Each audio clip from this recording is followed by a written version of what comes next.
Mesdames et messieurs, bonjour. La fête de Noël qui sera célébrée tout à l'heure ici à la cathédrale Saint-Antoine de Padoue par l'évêque de Ziguinchor, Monseigneur Paul Abel Mamba, qui va diriger cette messe. Là même où vous voyez, cette messe sera célébrée ici avec tous les fidèles qui seront là pour cette fête de Noël 2020. Ici, une fête que vous fera vivre bien sûr Horizon 7, à votre site d'information préféré, la fête de Noël. Ce sera dans un instant avec le curé de la cathédrale, Abbé Damas Koli, mais également l'évêque de Ziguinchor, Monseigneur Paul Abel Mamba, qui va célébrer cette messe de Noël ici au niveau de la cathédrale.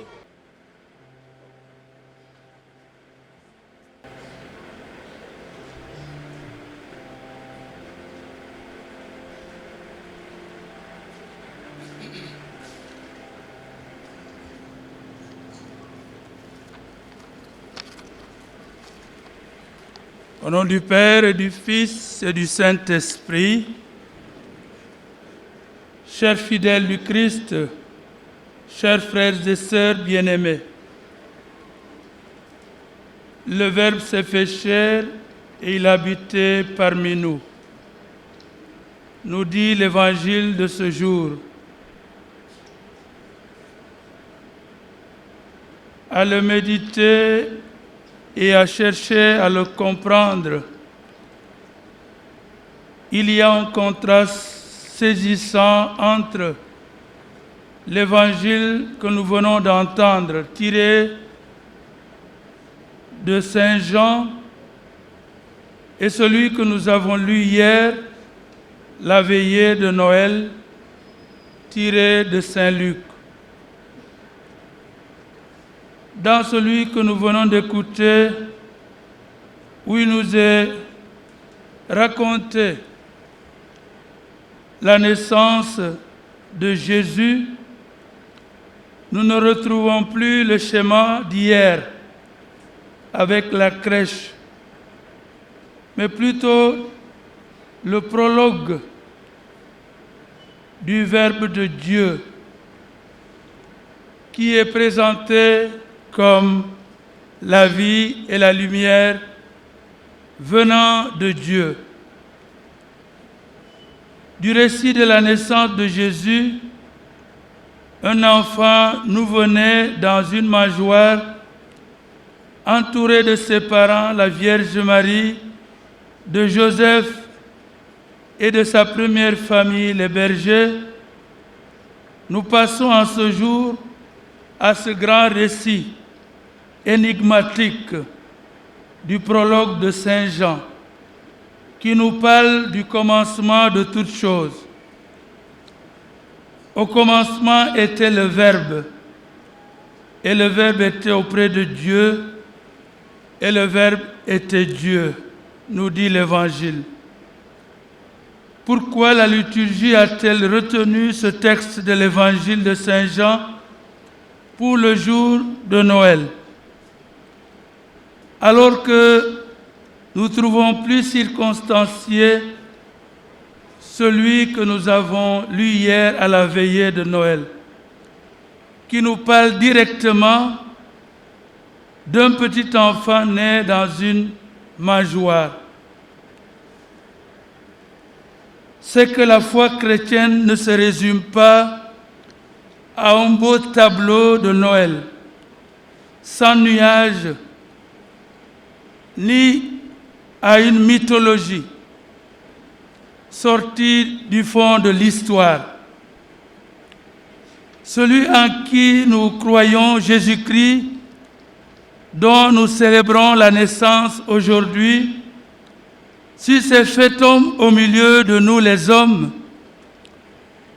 parce que né d'une femme comme chacun de nous, et qu'il a connu comme nous les diverses étapes de la croissance humaine, il est aussi et surtout celui qui est notre Dieu, parce que venu de Dieu, Fils de Dieu, lumière née de la lumière, Verbe éternel. Et c'est lui qui est venu sous l'aspect de la chair en prenant corps dans le sein de la Vierge Marie. Le message de Noël pour être complet, nous invite donc à tenir ensemble les deux bouts de notre foi en la personne de Jésus-Christ, les deux dimensions de sa nature divine et humaine. En effet, Jésus-Christ est à la fois homme et Dieu. À la crèche de Noël ressort bien son humanité que nous avons célébrée hier dans le mystère de l'incarnation. Petit enfant comme tout enfant nouveau-né, il réclame et il a besoin de la part de ses proches de l'amour, de la tendresse, de l'attention et des soins. Il est à cet instant d'une proximité humaine avec nous, qui nous touche et nous rappelle notre propre humanité. Devant un nouveau-né, le cœur humain le plus dur se laisse attendrir.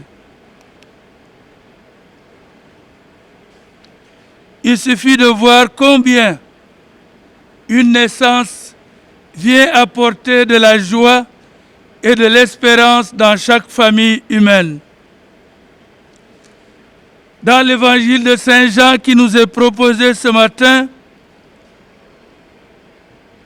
en son premier chapitre, il n'est plus question du Verbe de Dieu, de la parole éternelle, celle qui crée et apporte avec elle la vie et la lumière. Et cela en la personne de Jésus-Christ, Fils de Dieu. Nous sommes ici devant le grand mystère de l'origine du Christ. Jésus, fils de Marie, nouveau-né et aussi Fils de Dieu, puisqu'il a été conçu du Saint-Esprit dans le sein de la Vierge Marie. Et il est venu parmi nous, Emmanuel, pour accomplir l'œuvre de Dieu. Ainsi, Saint Jean nous rappelle que celui que nous célébrons n'est pas seulement un simple homme, mais aussi il est Dieu et il vient de la part de Dieu pour nous sauver de la servitude du mal et du péché. La fête de Noël vient essentiellement donc nous livrer ce message sur l'identité profonde de Jésus-Christ, à la fois Fils de Marie et Fils du Dieu éternel.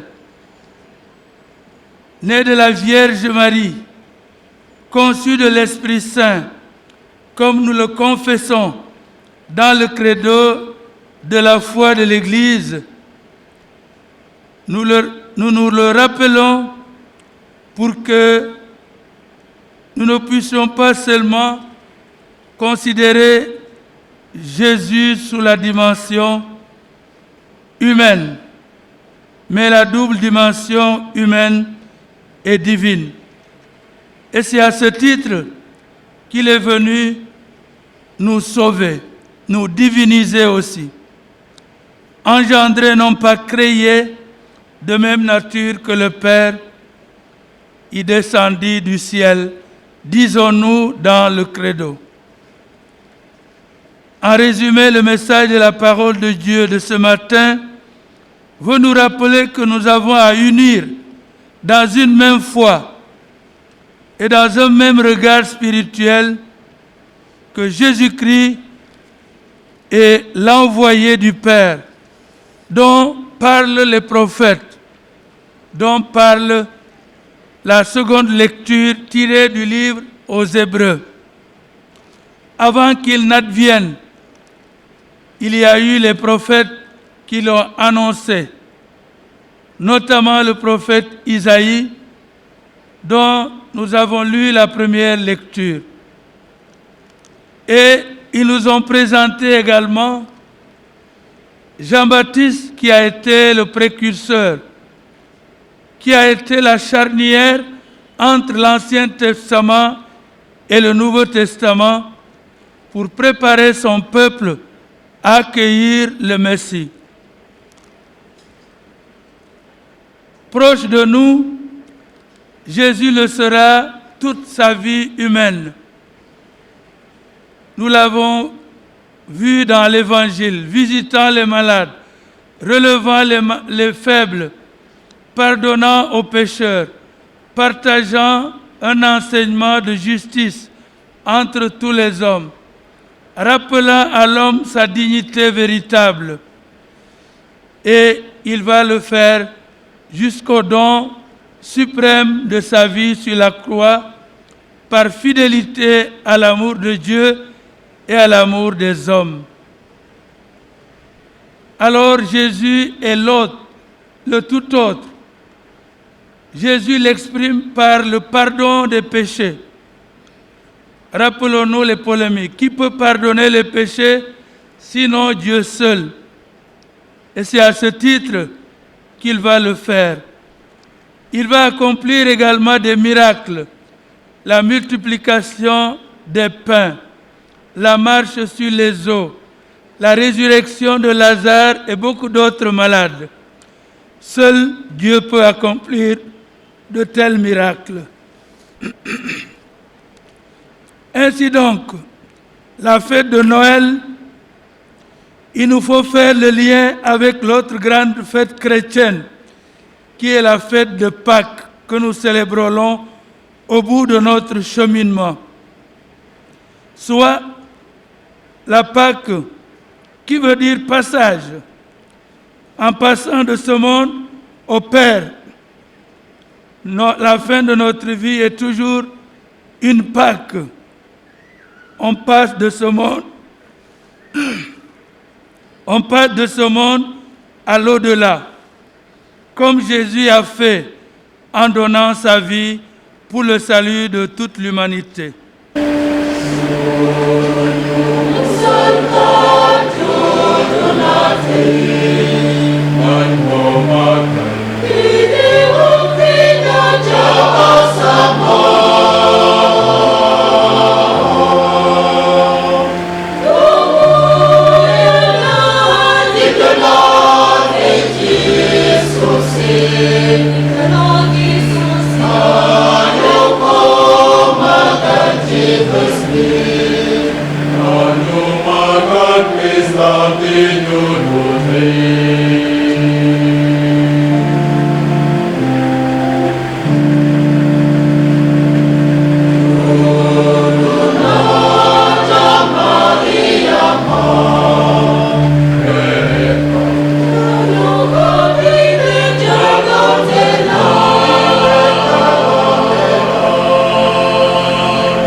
Parce que c'est le moment de l'annoncer. Le 13 février prochain, 2021, c'est le centenaire de l'église cathédrale. C'est la première église, grande église, avant celle de Bran, dans notre diocèse. Ce n'est pas le centenaire de la paroisse. Vous avez célébré les 125 ans de la paroisse Saint-Antoine de Padoue en 2013. La paroisse n'était pas là. Elle était de l'autre côté. Mais quand le Père Esvan a construit cette église, elle est inaugurée le 13 février 1921. 2021, c'est le centenaire de cette église construite et le centenaire du presbytère. Alors nous sommes en train de lutter avec le président de la République qui nous a promis Vous voyez, ce chapiteau sur lequel nous sommes a déjà un an. Et nous espérions que cette église serait prête, la rénovation serait prête pour célébrer le centenaire. Mais nous pensons qu'aujourd'hui, nous sommes un peu en retard. Mais n'empêche, un centenaire, ça peut se célébrer peut-être un an après ou bien quelques mois après. Et nous souhaitons toujours que cette église soit rénovée pour que nous puissions célébrer un centenaire avec une église flambant neuve. Merci. Joyeux Noël à tous. Remerciement de l'abbé Damas, curé de cette paroisse, à l'endroit de tous qui ont participé à préparer la beauté de cette liturgie que nous venons de vivre. Qu'il s'agisse des chorales, des enfants de chœur, les lecteurs, qu'il s'agisse de tous qui ont préparé ce lieu pour l'apprêter à la célébration de l'Eucharistie. Merci à chacun de vous. Que l'enfant Jésus vous donne les grâces dont vous avez besoin pour continuer à le servir. Avant de répondre à la question de Monsieur le curé, je voulais d'abord dire ceci. Il ne faudrait pas que nous baissions la garde du combat contre la pandémie de la COVID-19. Nous sommes restés 8 mois sans célébration publique pour protéger notre communauté, protéger nos familles, protéger nos concitoyens. La pandémie n'est pas finie et nous devons continuer à nous protéger mutuellement. Je remarque que certains s'agacent de porter le masque quand les services d'ordre le leur disent. Mais c'est un impératif. Nous avons demandé, les évêques du Sénégal, vous avez demandé de continuer l'effort, quand bien même nous reprenons le culte public. Alors ne donnons pas l'occasion aux autorités de devoir prendre des mesures pour reculer, pour ne plus avoir les célébrations. C'est une souffrance pour tout le monde, donc évitons, respectons, disciplinons-nous pour que nous puissions nous protéger mutuellement. Nous comptons sur la compréhension de chacun, la discipline et l'effort de chacun pour que nous puissions gagner cette guerre ensemble. Merci. Alors, par rapport au chantier de l'Église, nous sommes en train de rappeler aux autorités que le temps est favorable pour continuer les travaux, ne serait-ce que les travaux extérieurs, avant que l'hivernage ne revienne. Nous avons adressé au courrier au bureau chargé du chantier. Nous n'avons pas encore reçu de réponse.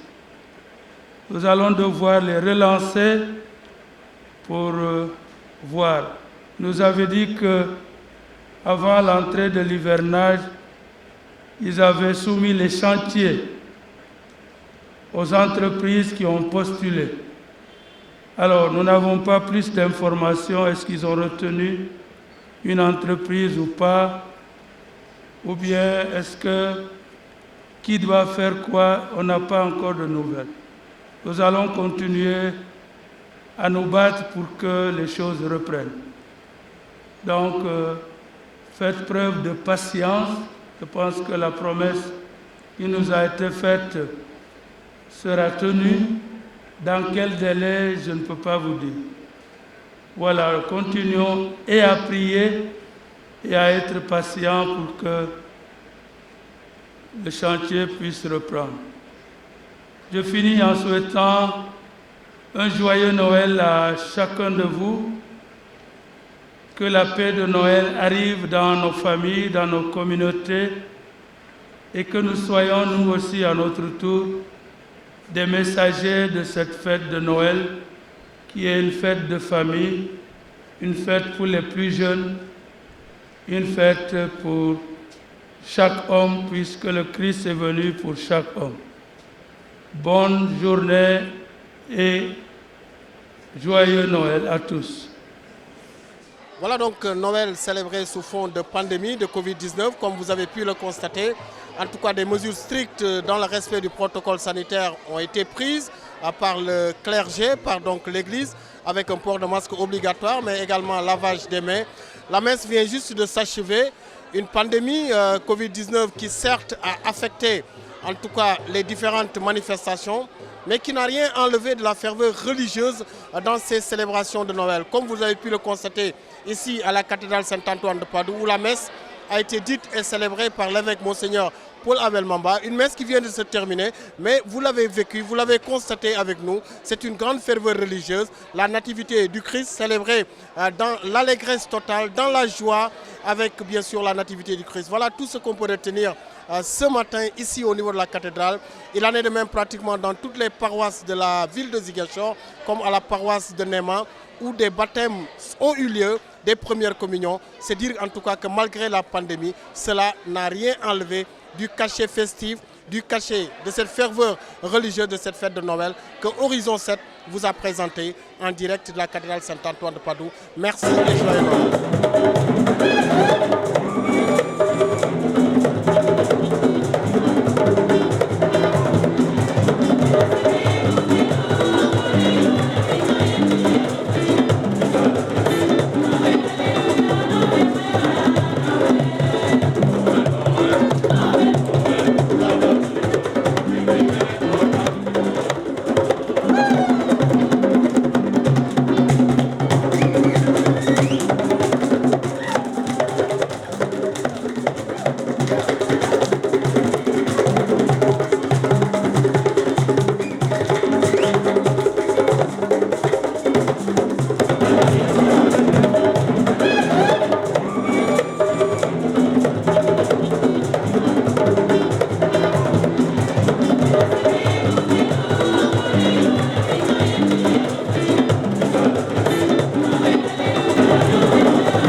Amen.